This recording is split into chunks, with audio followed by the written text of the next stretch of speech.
Greetings. Today we're going to go over the rhetorical analysis body paragraphs. I would suggest that you take notes in the rhetorical analysis portion of your notebook. If you need time to get that ready, go ahead and pause. If not, then we will continue on. So body paragraphs outlines look like this, and probably for all of your papers that you write this year, they're going to look like this, not just for rhetorical analysis, but we will get more specific with rhetorical analysis in a moment. But your papers, each body paragraph is going to have a claim, and that claim is one reason that your thesis is true. You're going to have a piece of evidence, and then commentary about that evidence, and then another piece of evidence, and then more commentary about that evidence.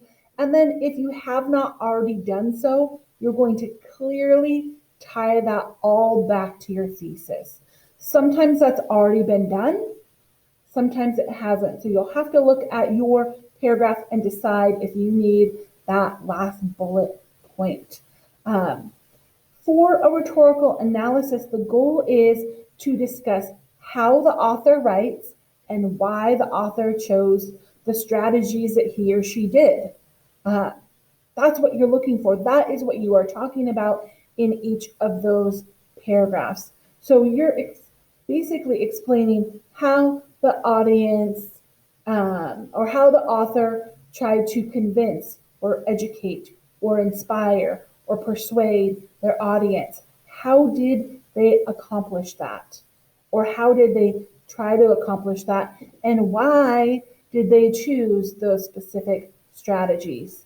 And the why is really going to come in that commentary piece.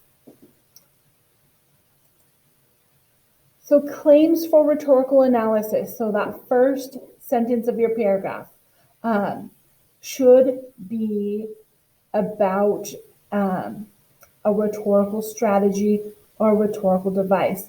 So you are going to select a portion of the document you are analyzing to discuss in that paragraph. And you're going to go chronologically. So don't start with the very last, like don't say the last paragraph does these things or the middle section of the document does these things. Start with whatever the first thing is, talk about that first. And then you're going to choose like some things that are happening in that section. Is it a rhetorical device that you want to talk about? You could talk about diction, syntax, imagery, metaphors, similes, alliteration. You can talk about any of those, but that will limit your analysis slightly. But doing so can get you a good score. Good, it's still good, but it might limit what you are able to say. If you are pushing for that great paper, you're going to look at the rhetorical strategies. So the ideas communicated, the tone shifts, the structure, the organization, the details, the comparison or the contrast of what is happening. If you need, I have a claim fill in the blank for you here. So the fill in the blank looks like this. You're going to start by describing the part of the text you're going to discuss. So in the first paragraph or in the beginning or to start or in paragraph 2, the author, you could name the author. Please do not use the author's first name only. I also do not want to say here like Ms. Albright. You can either use just her last name or her full name and title. Usually I ask students to use their full name and title in the introductory paragraph and then just use that last name only for the rest of the document. So after you state the author's name, you're going to state the rhetorical strategy, and then in order to, and then what are they trying to get the audience to do? So that's right back to your thesis, that purpose. So it's the verb plus the message goes in that part. So a good example In paragraphs 3 through 27, I have a typo there. In paragraphs 3 to 27 of the Declaration of Independence, the founding fathers used facts to educate world leaders that they should be granted independence from Great Britain.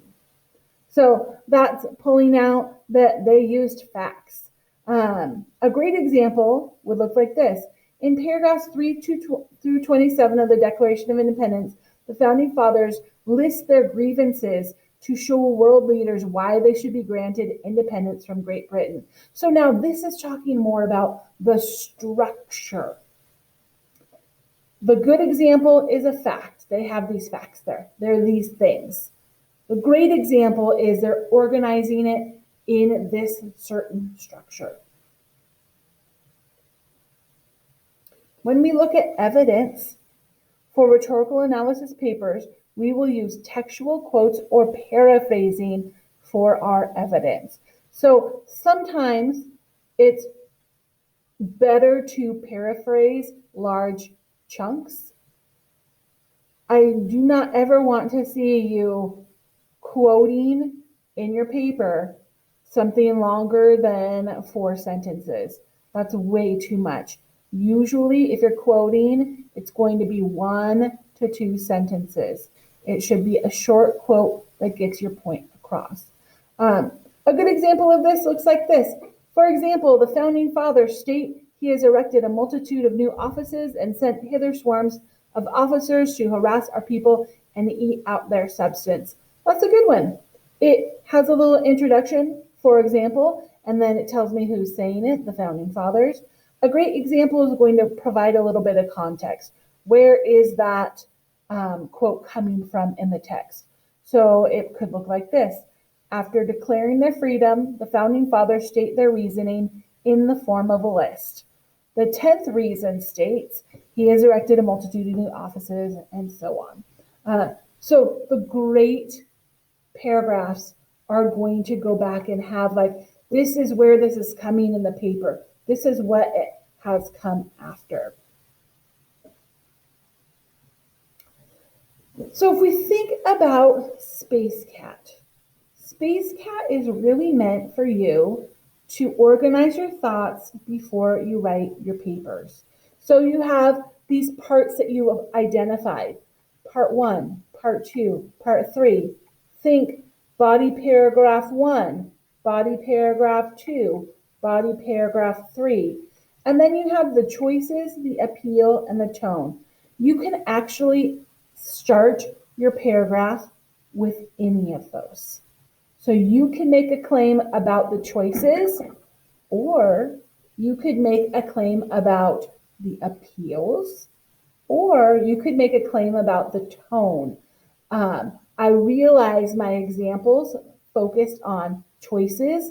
That is the easier route to go usually.